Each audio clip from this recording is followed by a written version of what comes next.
The market has looked better over the last few days, but this does not automatically mean that we are safe.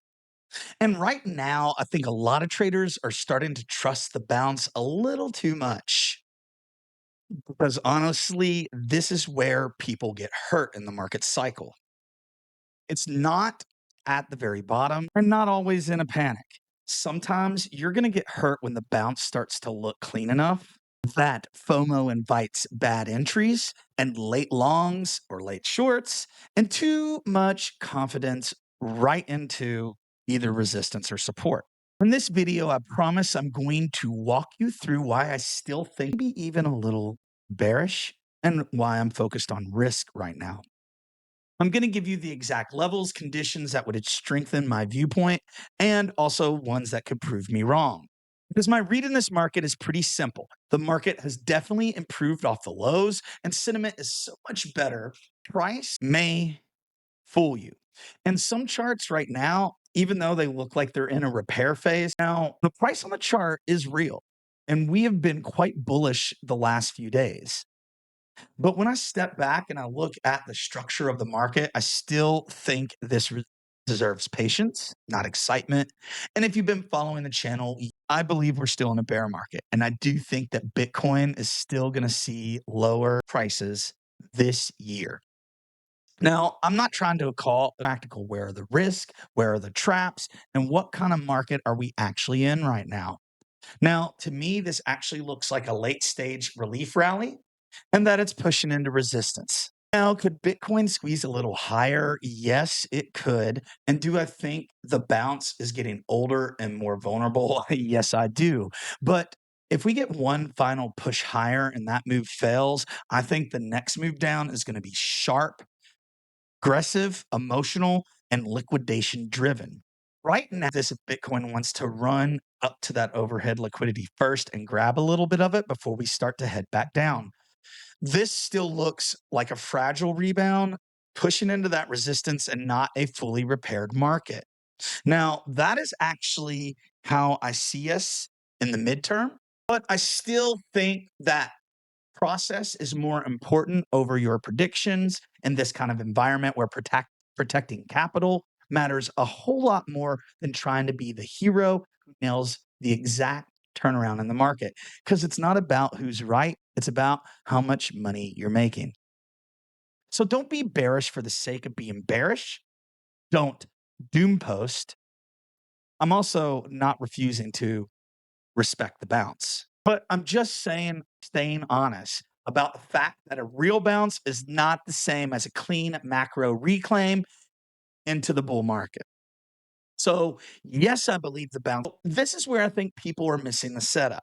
Now, this is where I think many traders and investors in this space misread the setup.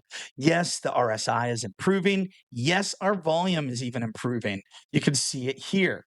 But over the last few days, we can see the volume starting to flatten out. So we're going to have to keep an eye on this over the next little bit. So did we recover? Yeah, we could measure it out. We recovered approximately 14%. But across Bitcoin, a total, and even different altcoin charts, I still see price bouncing into areas where markets will stall, hesitate, and trap people, then reverse. This does not automatically mean we're going to crash tomorrow. It just means we're in the kind of environment where I don't want to blindly follow strength, hard stop losses on my trades, and many of my DeFi positions are actually positioned short right now. Honestly, it still feels like a panic low. Maybe this was a little bit of a short squeeze and a rebound chase. I do not think we're forming a long base and we have a clean reclaim of the bottom. And I know that many of you out there are not going to agree with me, but I still think this distinction matters a lot. But here's the trap. People, they see improvement and they immediately assume safety. They see a hard bounce and they start treating it like confirmation. Please don't do this. They see the green and they forget the structure underneath still matters. And in the macro, we are in a downtrend. This is how late stage relief rallies pull retail back in, not by looking terrible, but looking just good enough for us to get a little FOMO. And this is where people get hurt, and because they confuse the relief with repair. So please comment below if you think this is a real breakout or just a mature bounce getting close to exhaustion. And please consider liking the video and subscribing to Dad's DeFi Space. It helps to get good crypto market analysis out to more people who would appreciate content like this. Right now, what I would like to do is take a look at the total crypto market cap. Right now, when I look at the total market cap for the crypto markets, I don't see a market that is fully broken out. We're actually sitting at $2.5 trillion right now. And at the top of the market cycle, we touched 4.27. I don't see a market that's bounced into a major decision area, although I will say we are getting close to the bull market support band that's sitting at about 2.6 trillion. Usually during the bear market, we come up and tap the bull market support band, usually to a failing structure that then dumps on us. This is important because this area around the bull market support band is a decision zone where the market has to prove itself. And yes, momentum has improved, but structurally, this still looks more like a recovery inside of a bear market other than a full repair. So I am not thinking that the bear market is over. I'm actually positioning myself short, not financial advice, of course. So what levels am I watching here? I'm looking at $2.4 trillion right below where we are, which is at the bottom of the weekly candle. As you can see, we've been just chopping around for the last couple of weeks, trying to make a decision if we zoom out and look at the bigger picture. The crypto market has a long way to get back up to all-time highs. And yes, the market could stretch a little bit higher, maybe another even as high as, 2.7 to $8 trillion. But from my perspective, total crypto market cap supports my broader thesis that it could stretch higher, but it's probably not. Now, as usual, one of the most important charts we need to look at is Bitcoin. You can see many of my levels on the chart. Many of the levels I'm watching are 74,000, around $74,200. Bottom of the range around $65,500. And I actually think we could retrace down back to the bottom, which is around 60K. After that, who knows? But I actually believe that we are going to see numbers lower than $60,000 this year. Now, what stands out, if we take a look at the liquidation maps, is we have a huge range around 74,695 that would liquidate a nice little sum of coin shorts at this range. Now, this actually creates a believable path where Bitcoin could sweep a little bit higher. And if we zoom out and check on the 7-day, there's an even bigger one sitting around 76,219, which is $323 million of short liquidation. So that is where we could get that squeeze forward, but we could also exhaust. Bitcoin doesn't always grab every little piece of the liquidity. And this is what I'm watching right now. If this fails, then we could continue proceeding lower. And real quick, if you like this kind of chart-based process first market breakdown, hit the like and subscribe button. It helps me keep making more of these no hype updates for people trying to think clearly in crypto and DeFi. Now let's take a look at the Ethereum, and Ethereum definitely improved. No question about it. But I still don't think it has improved well enough that it's in a bull. I think that ETH is moving into an important resistance area, and unless the bulls can reclaim that zone and actually hold it down, I still see this as momentum moving into resistance, not a full trend repair. Again, we are close to touching the bull market support band, which is sitting right now at around $42,472. Now, I am watching that area right around 2472 maybe even a little lower. It's looking like a pretty normal exhaustion area. And as we have done this pump, do you notice something? Volume is trending down like it was with Bitcoin too. This is slightly concerning. When you see pumps, you want to see volume moving up with the pump. So, yes, ETH can still squeeze up. If you take a look at the Ethereum maps, I would beg to say they look a lot like Bitcoin's. So we could grab that upside liquidity, but that's not proof of safety, not yet. Now, next, I would like to take a look at the ETH Bitcoin chart. Now, this is one that we have watched for a long time, and I've kind of changed my chart. We finally broke out of our downtrending channel, and I've set up a new one right here. I was trying to line up with some of the other tops of candles, and you can get a good view of our trend right here. Now, I'm going to take a look at this new downtrend channel, and you can see on the weekly and on the daily, we are firmly within this new trend. We hit the bottom around February 1st, and right now we're hitting close to the top of the range. Now, this could correct. If it does, that means that Bitcoin is actually performing worse than Ethereum. But because it's pumped so much, this is a possibility. So we're going to have to keep an eye on this one. SI is looking a little oversold, and we're touching into the top of the range. So support is sitting right around 0.0306, which is around 0.031, and 0.029, right? Which is right around the top of the range. These are numbers that we've talked about plenty of times earlier in the market cycle. But this chart does matter because selective strength within the market is not the same as broad confirmation. So, should we be concerned about our altcoins? And the answer is probably yes. But does that mean that altcoins could still have a little pump? Possibly. So, what is causing all these things in the market? Before we actually get into some altcoin charts, well, number one, the Iranian conflict involving the United States and the blockade of the Strait of Hormuz is hurting markets due to rising oil prices. Just over 30% of the oil being traded around the world is coming out of the Strait of Hormuz. But over the last week or so, everyone's been excited that we're going to have a ceasefire. And it would not surprise me if this does not work out. This is going to affect altcoins even more than Bitcoin. And right now, a lot of altcoins still feel selective, and that's at best. This does still not feel like broad, healthy alt strength yet. It feels more like altcoin rotations, traders who were already here. It's very fragile and a lot more dependent on Bitcoin outperforming. But let's take a look at a couple charts. And this is the first one I wanted to talk about today. And that's the Tau ecosystem, which we have been really bullish on.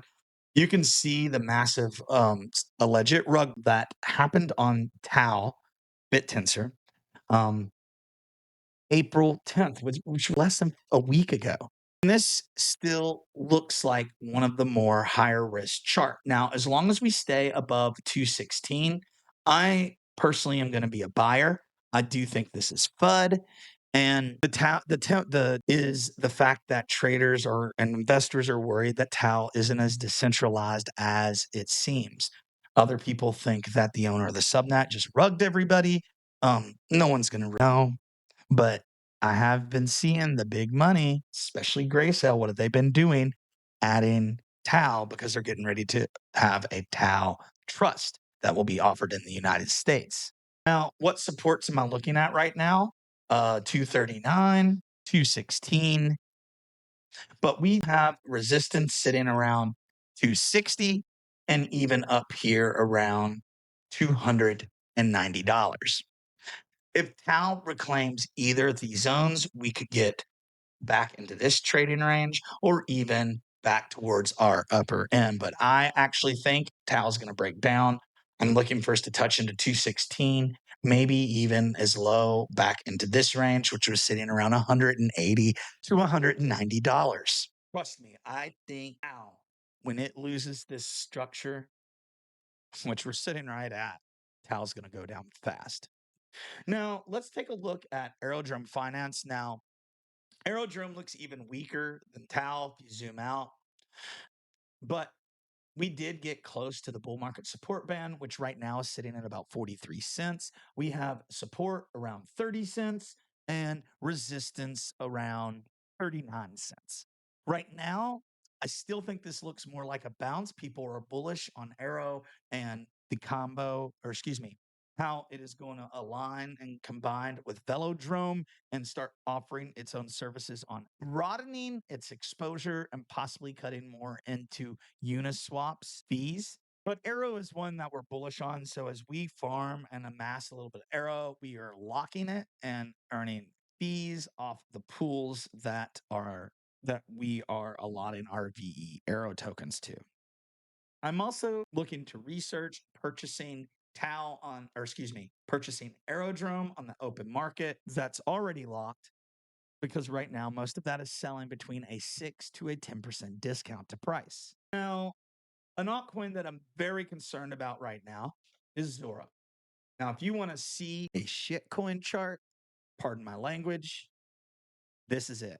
Zora is not showing me strong leadership. There is too much sell pressure, too much unlocks. It is a farming reward token used on a SocialFi platform that we are on ourselves. Go check us out at DADSDEFISPACE or our sister project, DGen School. But our support is sitting at right where we are, marked on my chart, 0.0135, because we already broke through my initial, which was 0.04.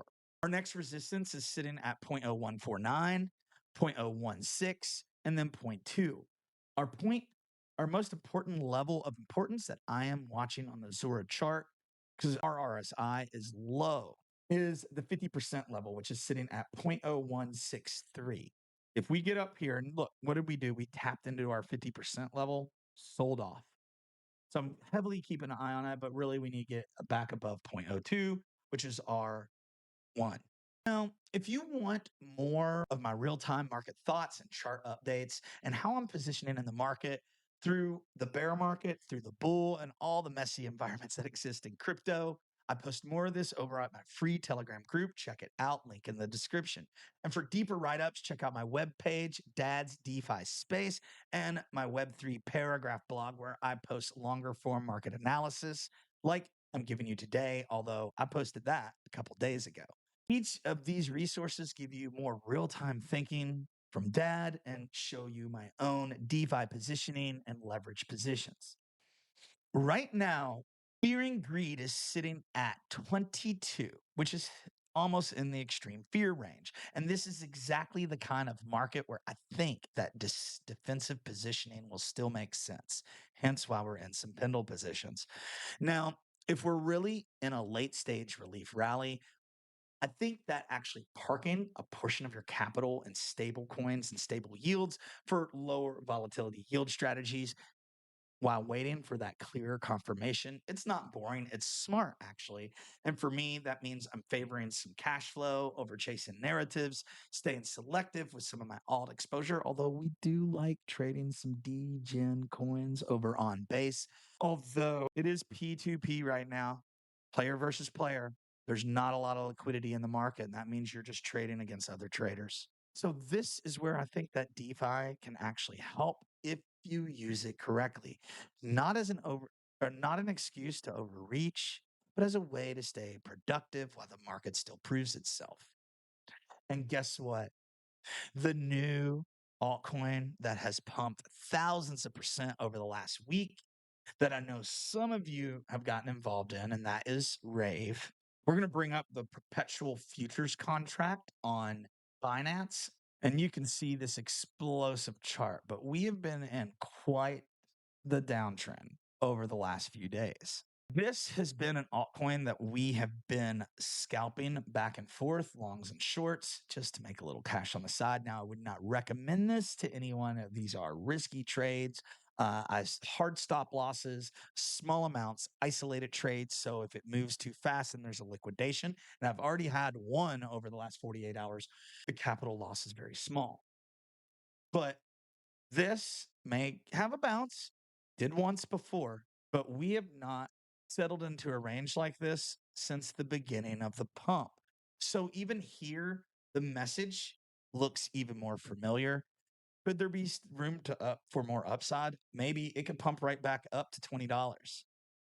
It could also short down aggressively fast. I would love to catch on this because this is going to be an awesome altcoin short that we could take on, that I can take on during the bear market. Now, what could really strengthen my current view in the market? Look, Bitcoin could catch that overhead liquidity, fail to hold, and then we have our drop.